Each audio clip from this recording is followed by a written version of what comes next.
Welcome to Upon Further Review for the Seattle Seahawks and the Green Bay Packers in their Week 2 matchup from the 2015 NFL season. This is a 21st Sports production. We're going to be going over the numbers, giving our analysis. We got a gameplay prediction playing for you to look at while we're talking about what we think is going to happen in this Sunday night matchup between these two perennial powerhouses in the NFC.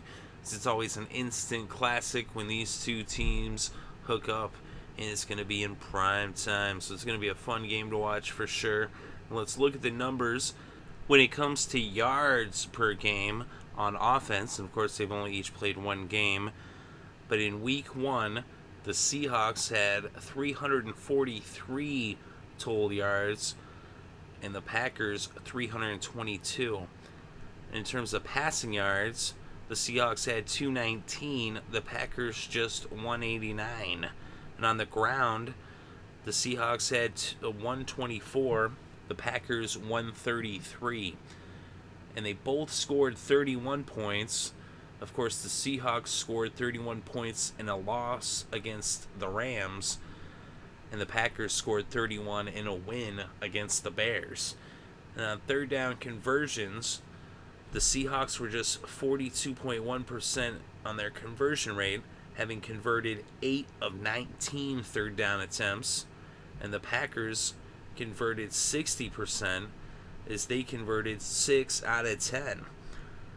And then we look at the time of possession. The Seahawks had the ball for 37 minutes and 28 seconds in their loss.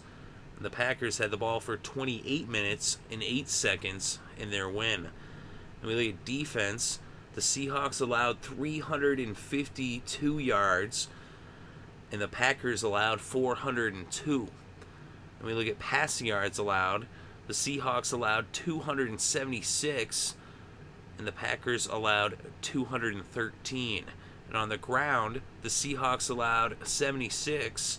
The Packers allowed 189. And in terms of points allowed, the Seahawks allowed 34 points. The Packers allowed just 23. And in terms of third down conversions against, the Seahawks allowed 6 of 11 conversions to be converted against them by the Rams, and the Packers allowed 11 of 17 conversions to be converted against them by the Bears. So both teams were struggling on third downs on defense, although they did do a pretty decent job of converting third downs on offense. The Seahawks did have the ball for quite a bit as they were doing pretty good on the ground, and the Packers seemed to have somewhat of a weakness in their run defenses. Matt Forte was running all over them, but they shouldn't have too much of a problem shutting down Seattle's passing attack, and Aaron Rodgers should have a big day, especially without Cam Chancellor being on the field providing the boom in the Legion of Boom. As I said last week, they look more like the Legion of Flume, and they really need to get Cam back. But in Lambeau Field, without Cam, they're not going to be able to beat the Packers. The Packers got too much offense, and they got enough D to be able to contain the Seahawks and win this one in what should be a close battle. Of course, the Packers might end up running away with it, especially if Aaron Rodgers gets going. We've seen before on Sunday Night Football last year, what do you have, 5 touchdowns in the first half against the Bears? Of course, this isn't the Bears. The Bears was last week, but the Seahawks without Chancellor, they're going to have a tough time containing the Packers, even without Jordy Nelson. You know, Randall Cobb should have a big game. James Jones had a couple of touchdowns last week. He looked really good. Adams, he should have a good game as well. Plus, they got the dual threat at tight end. Of course, Rodgers and Corliss. And Eddie Lacy should have a big game for the Seahawks, although the Seahawks D was looking pretty strong. Of course, that was against the Rams, who were more of a passing team. They don't really have much of a running attack, so Eddie Lacy out of the backfield and, run the ball should have a pretty good week. I think the Packers shouldn't have too much of a problem, although it should be a pretty good game early on, but I wouldn't be shocked if the Packers start running away with it, although it could come down to the wire as well. Aaron Rodgers didn't really, do too much last week. It was crazy, but he had the 3 touchdowns. is he only had 189 passing yards. He only threw the ball 23 times, completing 18 of them for 78.3 percentage completion rate for Aaron Rodgers, as he was dead on accurate. They said he wasn't really passing too much. They were giving the rock to Eddie Lacy. You got 85 yards, averaging 4.5 per carry. And Rodgers even was averaging 4.4. He had 35 yards on the ground himself. Of course, Russell Wilson's also a threat on the ground for a quarterback. He had 31 yards against the Rams on the ground, and he was throwing the ball a lot more, though. He threw it 41 times, completed 32 of those passes for a 78 completion percentage as well. So both these quarterbacks very accurate. Of course, Russell did turn the ball over once last week and only threw the one touchdown.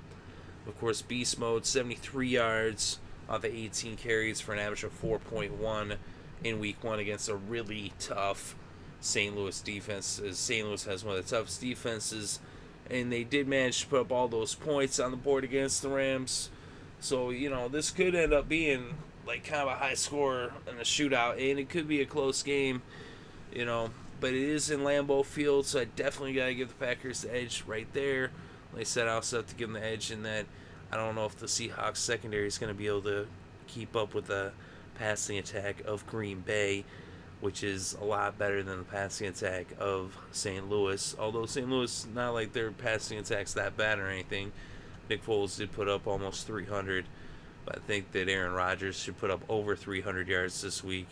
I think Eddie Lacy should have about 100 yards rushing as well. The only question is, will it be Jones, will it be Cobb, will it be Adams, or some combination of the three that ends up catching the touchdowns for Aaron Rodgers? Of course, it won't really matter unless you're looking to boost your fantasy. But I think that the Packers defense did look pretty solid against Chicago, although Forte did have a big day, and so I wouldn't be shocked to see Beast Mode have a big day for the Seahawks. But, Forte, he is one of the better running backs in the league. He's probably one of the more underrated and overlooked running backs, but he consistently puts up big numbers, whether it's running the ball or catching the ball out of the backfield. But that's really, neither here nor there per se. But I think that it does show that Lynch could have success running the ball. And so we could see a lot of points in this game. But either way, I got to go with Green Bay. I think it's going to be a fun one for sure. I can't wait to watch it. But let me know what you think in the comments section below. Definitely interested to read your thoughts and opinions, whether you agree or disagree. Let me know who you think is going to win and why. Thank you very much for listening. It is greatly appreciated, as I said. I hope you're having a good day and having a great weekend and enjoying all the sports.